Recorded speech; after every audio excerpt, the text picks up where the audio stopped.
guys, it's Reagan and welcome to the start of another reading vlog. This reading vlog I'm so excited for because we're finally tackling a priority fantasy read for 2025. The start to a very epic series, the first one itself being quite chunky, but I really feel like I'm going to love it and I'm just looking forward to picking up a long, intense fantasy story and reading it together. So without further ado, let's chat about my TBR. So friends, the book I'm finally tackling is The Grace of Kings by Ken Liu.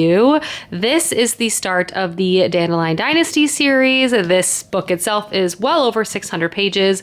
Definitely something in terms of length I've read before many times, but I feel like it's been a minute this year aside from my reading Joe Abercrombie where I've picked up some like very traditional, intense fantasy reading. So I'm just very pumped to be back in action. And I really feel like I'm going to love this and I'm just excited to start a net new world and meet all of these new characters and to do it with you guys. But the high-level synopsis of this book is that it's set in this kingdom called Dara, which is an archipelago, and for most of its history it was comprised of 7 distinct kingdoms, which also meant that there was constantly war due to varying shifting alliances between all of these different ruling bodies. Though they have since been united under one emperor, and people thought, hey, finally peace is here, prosperity will reign, but instead they kind of view him as like a feckless emperor and the nation has become very stagnant and there's again unrest on the horizon. Based on the synopsis, it also appears we're going to be reading from and following a large swath of characters from lots of different walks of life, which I'm looking forward to.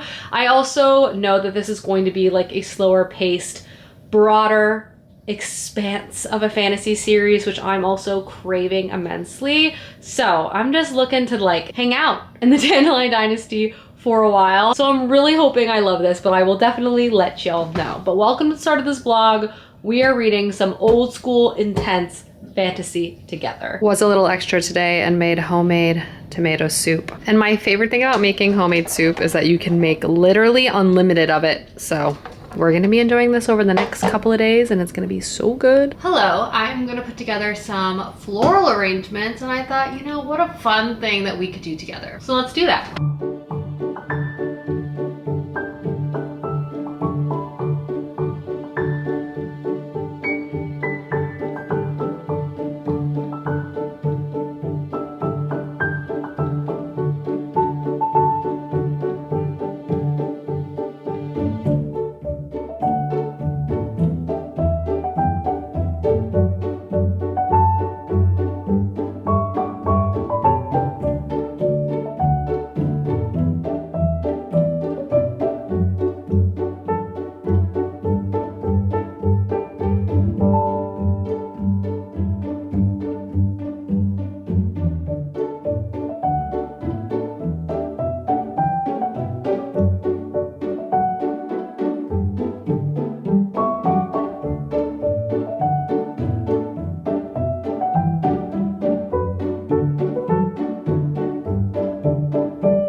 I'm gonna sit down and get some reading in before I leave for a bit to hang out with friends.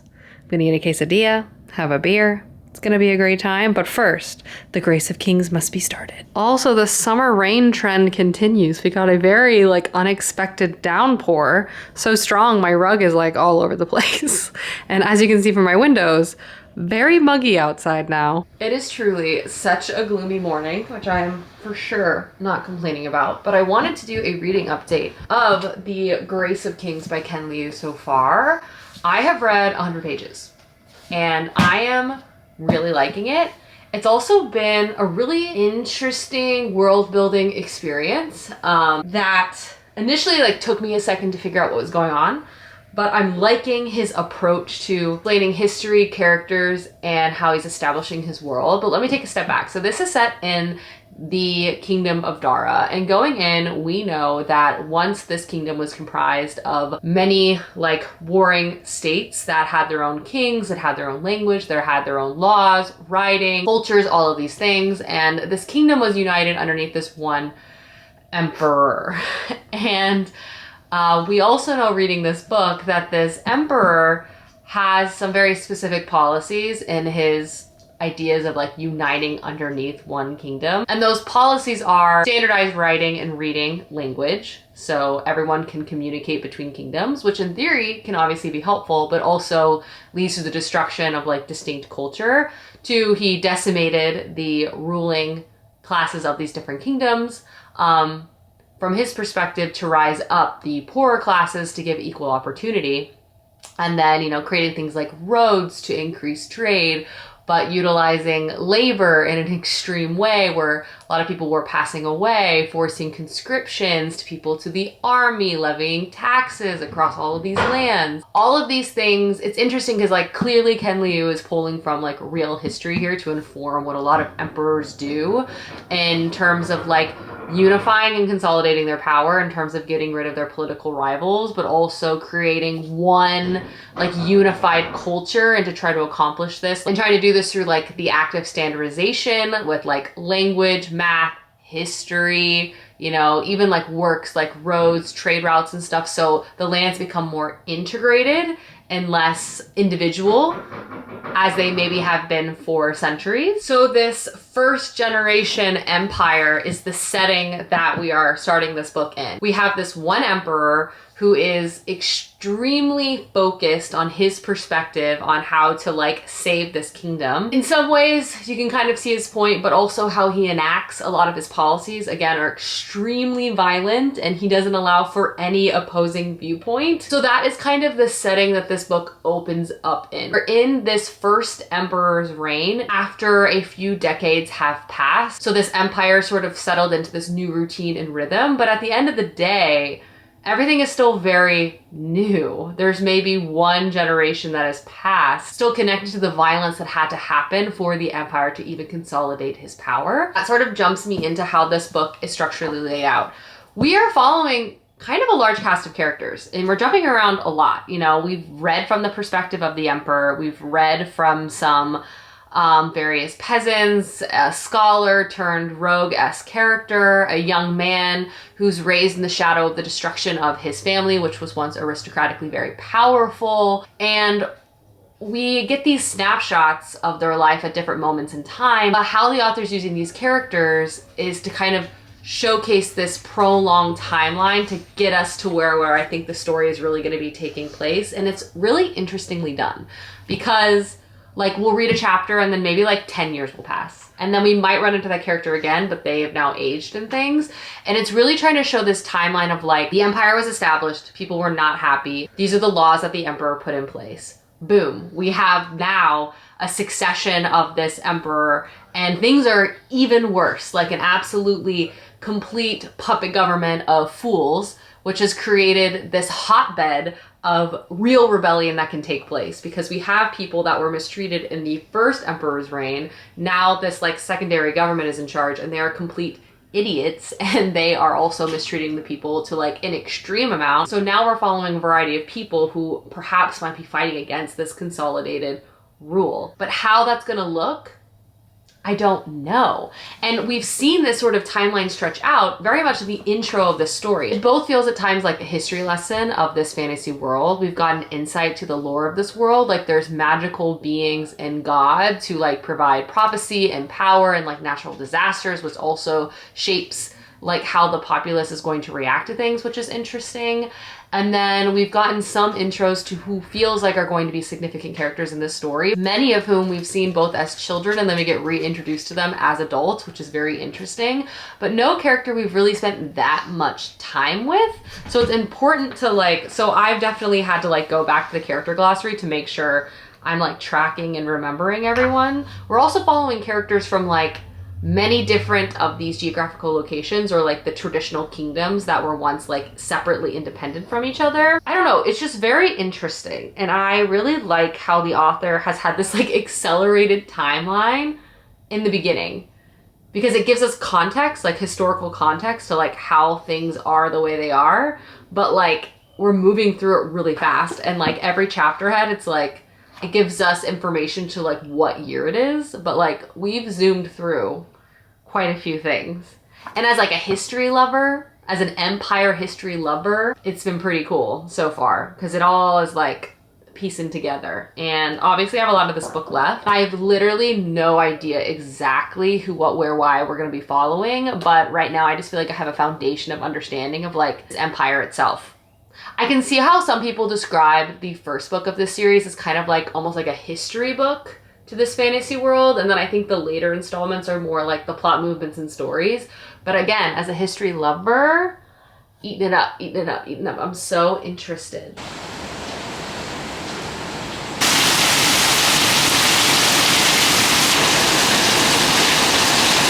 I want to just sit in here and listen to the rain, but I'm actually going to go out in the rain, which is crazy because I'm going to go walk. Oh my god, it's like pouring.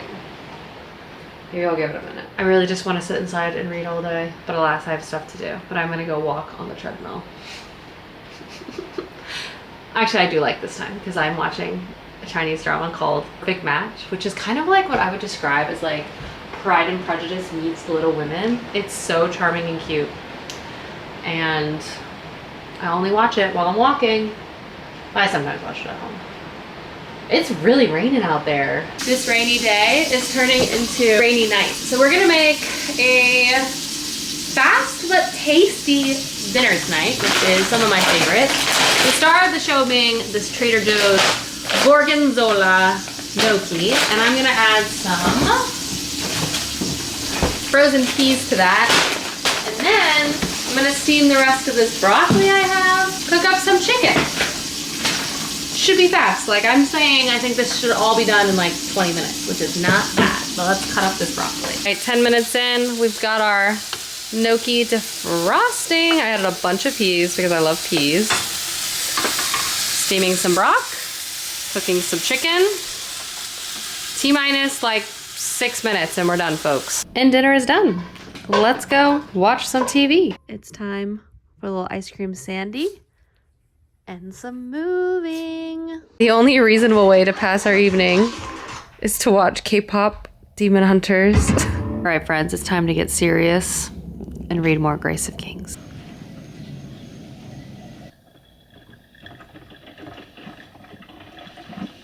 Let's do a reading sprint together. This book is so good. I feel like it's made for history lovers, particularly history lovers of the rise and fall of an empire, because this is definitely that in a very satisfying way.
Hello, I've been reading this morning and Clay and I are about to leave to get pancakes. So I wanted to give you an update of what I've read so far, which is 170 pages.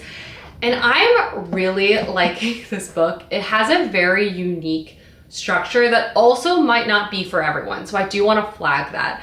It's almost hard to describe, so I'm gonna do my best here. So like this book has a lot of different character point of views, and at times you're reading chapters and perspectives that feel a bit more distant almost like short stories to provide context and historical relevance to the uprising and rebellion that's happening in this world.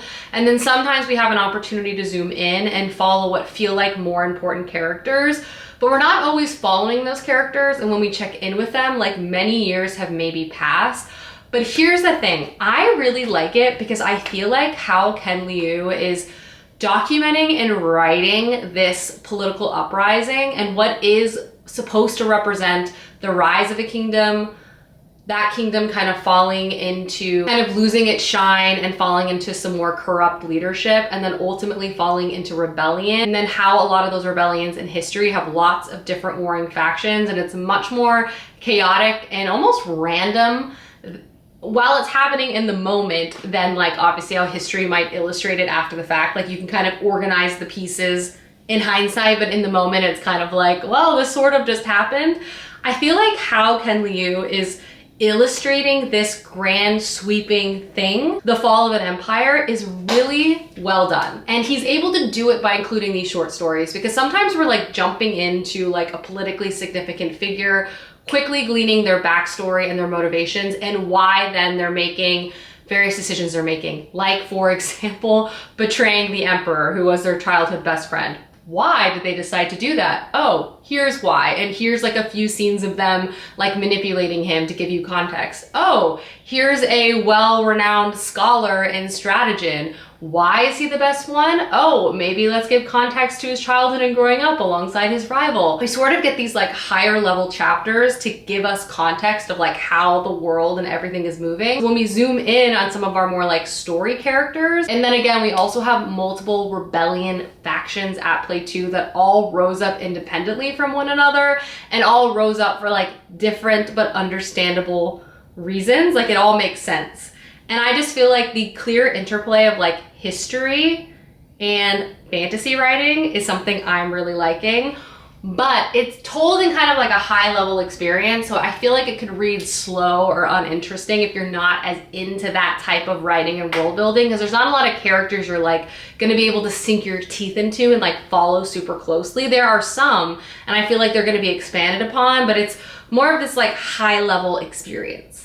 But it's so cool so far. Like I'm obsessed, to be honest. I'm really, really loving it. The writing style is super approachable. And I wouldn't say like anything is super convoluted or confusing in how Ken Liu is telling the story, except the fact that there are a lot of characters that you kind of have to keep track of, and you might get confused as to how they're related to other characters. So the character glossary at the front of the book is very helpful for that reason. But I wouldn't say like the concepts of the writing style is hard to grasp, but following all the characters might be a little more confusing from a narrative point of view. But I'm really liking it. I'm not gonna lie, but let's go get pancakes.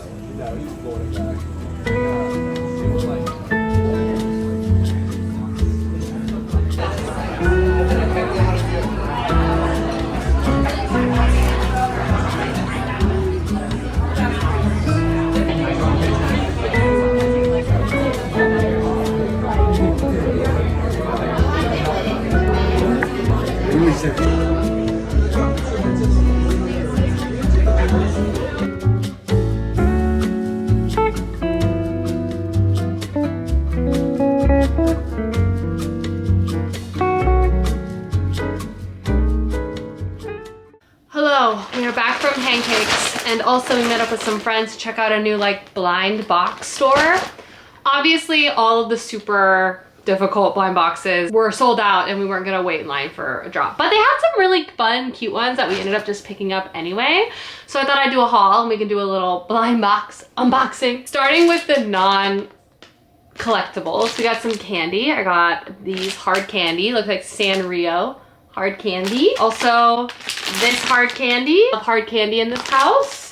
And then 2 flavors of Hi-Chew. We got the berry mix, and then we got the fantasy mix. Ooh.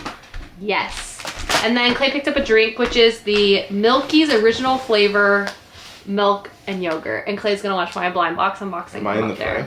No, you're not. Oh, you're kind of in the frame, but like the upper part of you is. I also got this felt craft It's one of those cat with a shrimp head, and then it comes with a felt. And then another non-blind box item is this Ghibli character from Totoro. He like self-writes, so I think he like moves a little bit. I'm excited to see what that means. But let's do the blind boxes. So we'll do Clay's first. Clay and I both love Naruto, but Clay loves Naruto collectibles, so we got a Naruto blind box. Do you want to open it? Mm-hmm. Okay, Clay's gonna open it. Oh, okay. This is how you want me to do it? Yeah, that's fine. Well, you're not opening it right. See, there's a pull right here. Oh. You have to do the pull. But you gotta do it in camera so you can get the ASMR. There you go. Okay. You want either of the Kakashis? Kakashi. There's a Naruto. No, they're all cool, honestly. Oh, there's a special secret, but I know who it is. Drop it here.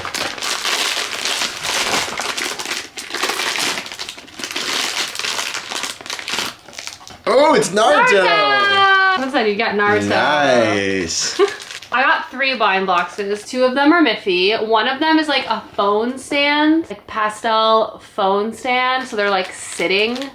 Very cute. Honestly, I'd be happy with literally any of them. They're so cute. And Miffy summertime activities. Let's start with the summertime activity one. Miffy ping pong. Oh, still very ping pong. cute. Still very cute. She's playing ping pong.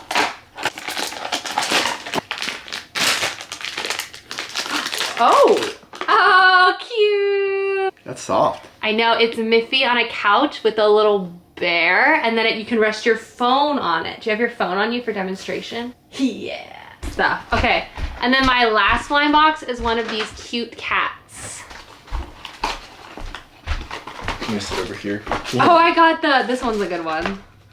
This is a good one. Even though it's not the shrimp, I like this one a lot. It's like a little octopus cat. I like him. All right, that was fun. Time for our feast. Feast your eyes. Home slice, pizza, Caesar salad, hot wings, half a sandwich. It's our greatest combination. Hi friends, it's been a couple of days since I have checked in. You wouldn't maybe know that, but that is the linear timeline of where we're at. Unfortunately, the weather in Austin, but especially in the hill country outside of Austin, has just been terrible, devastating, flash floods in that region, and my heart goes out to anyone who has been impacted by that. It's been so sad to just follow everything. I did want to take a moment before carrying on with the rest of the vlog to mention that I have resources in my description for any locals who might need things, from access to free counseling, resources and materials and things like that, as well as just links if you're local and wanting to see what types of things other locals need. I'll have that down in the description. And then for anyone else who might be interested, I'll also have some donation links and just some more information if you want to look into that there. I just wanted to mention this and acknowledge this before carrying on with the rest of the vlog. So if anyone needs any of those links, they will be down in the description. Good morning. Time to start the coffee. It is not 10:22. It is 7:11. Matilda always reminds me of Princess and the Pea when she sits on top of all of these blankets and pillows. Like, you're so elevated, Matilda. Good viewpoint. Yes. Hello, everyone. Good morning. I have just been reading with Matilda, but I definitely owe y'all a reading update on the Grace of Kings because I have made some very excellent progress. I'm a little over 2/3 of the way through this book, and luckily I'm still liking it, but I feel like a lot of my thoughts about it are consistent. So I think the last time I checked in, where I sort of described the narrative quality of this book from more at a distance and at a high level, it almost feels like you're looking at this board of politics, war, and rebellion, and then you have some key figures who are like the most important avatars or players for this game board, and you see them make various decisions, meaning the narrative element of this moves quickly because we have multiple different battles happening all of the time, but those sequences aren't super long. Like, pick any of the battles that are a part of this book and they could be the grand sweeping moment of maybe another fantasy book where the author spends a lot of time writing the intensity of that moment, the lead up to that moment, those types of things. But in this book, it's more about like the strategy execution of those battles and then the aftermath and the decisions from a governing point of view of those battles to sort of paint again this larger tapestry of rebellion, empire building, empire falling, empire rebuilding, and kind of the fickle nature of shifting alliances, especially in a time where communication is difficult. It's not like you can like text your bestie and be like, hey, I'm doing this. This is why I'm doing it. So like there's a lot of misunderstanding at play too. So as I mentioned, there are though some key avatars in this story that have been sort of put forward, some main characters, if you will. First is Kunigara, who is probably my favorite character of this book. He's a very capable man who comes from a standard background, who due to his own skill and honestly like charisma and people skills, he's really worked his way up and used the rebellion as an opportunity to like better his position, but ultimately always coming from like a place of honor. So he's like a very likable guy. You also follow his wife, who is incredibly likable too. Their relationship, but also their chapters separately from each other, are amazing. We have another figure who's definitely supposed to be a foil to Kuni, who is Mata, also involved in the rebellion, comes from an aristocratic background. His family was destroyed in the previous wars when that emperor looked to consolidate his kingdom. He destroyed his family's house and he's like one of the last remaining survivors. So he's been raised his whole life to be like prepping for war and violence. Let's just say a little brutal in his approach, very focused in his approach, and really only thinks from like a war outcome point of view. And then alongside those two kind of pillar characters, we have a bunch of characters that sort of orbit around them that we sometimes meet for a longer period of time, sometimes a shorter period of time, to provide context to like the political reality that each of these characters are in. But it's honestly bananas like how much politics the author's been able to pack within this one installment. Like half of this book could have been a trilogy in some ways. Like if you really wanted to draw out the pacing, the build up for some of these moments, like you very easily could, but it's clear that the scope of the story that Ken Liu wants to tell is very broad. So he's able to capture these like broad stroke moments. For me, I feel like it's landing because it doesn't feel like, oh, I wish I had more time with that. Oh, I feel detached from these characters. It doesn't feel developed because I can kind of see that this is like a bigger picture, going on within this book. And for that, I feel like it's landing for me. And I'm really curious to see like how all these pieces are gonna fall and like ultimately where this trilogy is gonna take us, because like a lot has happened already. Like so much has happened that I couldn't even begin to guess like where we're gonna go from here. But 2/3 of the way in, I also keep calling the main characters avatars because a part of this narrative too is that there are these gods watching everything unfold, picking sides, manipulating situations, and it's almost like we are in the position of one of these gods, like watching everything play out. They of course have powers to manipulate. We are just bystanders kind of watching things happen. But that's kind of like the quality of the story in my opinion. And Ken Liu continues to showcase how like human folly, lack of communication, miscommunication, and just like poor management and decisions make bad stuff happen. Like people being idiots, honestly. And not really thinking things through. Consistent problem within this book. And men being drunk on power and feeling like they know everything all of the time. Consistent problem for the characters in this book. But yeah, 2/3 of the way through, I'm really liking it. I feel like the last 100 pages especially has been quite interesting. Good build up. Things are also starting to pick up and you can begin to see like all these disparate threads that have been laid throughout the course of this book starting to weave together in some interesting ways. And I'm looking forward to see how book one is going to wrap up, but I'm liking it. It definitely feels very different than a lot of the fantasy I've been reading recently, which is super character focused, but it's landing for me. It's landing for me. Let's make breakfast and then watch some Wimbledon. Also, I don't really know what I have going on here, but I think I like it in terms of an outfit. Yogurt. Strawberries to use today.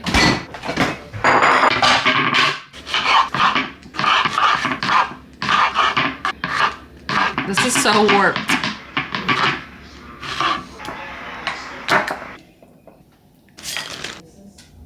It's just the perfect breakfast. With these awesome ground strokes, I'm lefties. Emily, You're being so cute right now. Yes, you are. But it's time to sit down and read more of this book. I have about 200 pages of this left. Things are starting to get pretty interesting. I'm starting to see the larger picture of where I think the story is going to go from here. I'm still really interested, and I'm excited to see how it's going to wrap up. And then I'll give you all my final thoughts and feelings on book 1 of this epic fantasy series. It might be July, but I am making a soup that I love to eat in the fall because I feel like eating it. And you know, there are no rules, really.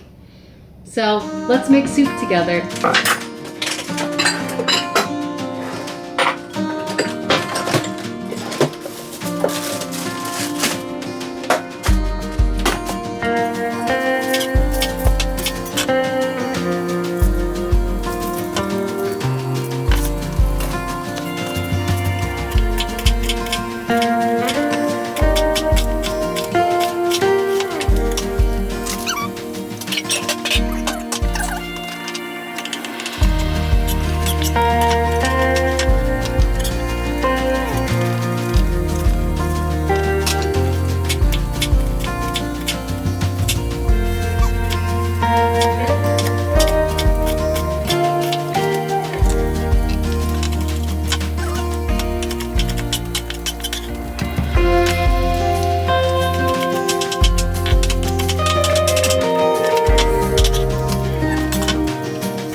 Thing about this soup is it kind of looks diabolical until it's done because you put pesto in it and then it kind of dyes the whole thing green. But like, you know, pesto's delicious. It's green because of all the basil, is what she tells herself. It's a zuppa toscana soup. I keep my potatoes quite chunky because that's my preference, but anyway, this is just gonna simmer now for a while. Then I add some cream and some kale and some Parmesan and I eat it up. My big pot of soup with pesto residue rising to the top. Super good. And here's my prepared bowl. I also made some olive oil garlic toasties. Let's go watch my Chinese drama. Hi guys, and welcome to the end of the vlog. The next day, I'm so happy to report I finished The Grace of Kings by Ken Liu. And this was such an interesting first installment to a trilogy, and it sort of left me by the end just like very curious to see where the rest of the series is going to take us. In many ways, this almost felt like a founding novel for the rest of the series to play out, a history lesson, kind of a prequel-esque story to have us understand like how this world works and functions in the ever-evolving political landscape, how gods meddle in the life of men, how history tends to repeat itself in a very cyclical nature. So we sort of got this like full circle experience within book 1, and likely that wheel will continue to turn within the rest of the series, but how that's all going to play out, I'm not quite sure. I can understand how some people really enjoy this book, also understand how some people might struggle with reading it. It definitely has some like core characters you follow, but it is not following the traditional structure of like you being really close with the character, either reading through their perspective or having like a really tight third person perspective. This is definitely much more zoomed out. You can kind of see like this like larger movement of plot versus kind of experiencing it through like one set of characters like experience, which I personally feel like worked well. And this is coming from someone who generally prefers character focused fantasy stories, but I found the plot to be interesting and dynamic enough where I was pretty entertained all the way through. I also feel like why Ken Liu really going for such a broad scope paid off in this instance, and in general, I really appreciated it. I'm really curious to see how the rest of the series is going to play out. I'm sure there's like a lot left of this tale to be told to us, and I'm also very curious to see like how the character glossary is going to continue to expand and change through time as well. But yes, this was a pretty solid like first book in a new series. I wouldn't say it's a 5 out of 5 star read for me. I'd give it a 4 stars. Solid, entertaining. I appreciated the world building, the uniqueness of how the story itself was told. I will definitely be continuing. So a solid read for sure. Alrighty guys, that is the end of my reading vlog. Please let me know down below if you've read this series, as I would love to know, or at least book 1. I'm so curious to know what other people think about this. But I hope you guys enjoyed this video, and I will see you soon with another one soon. Goodbye.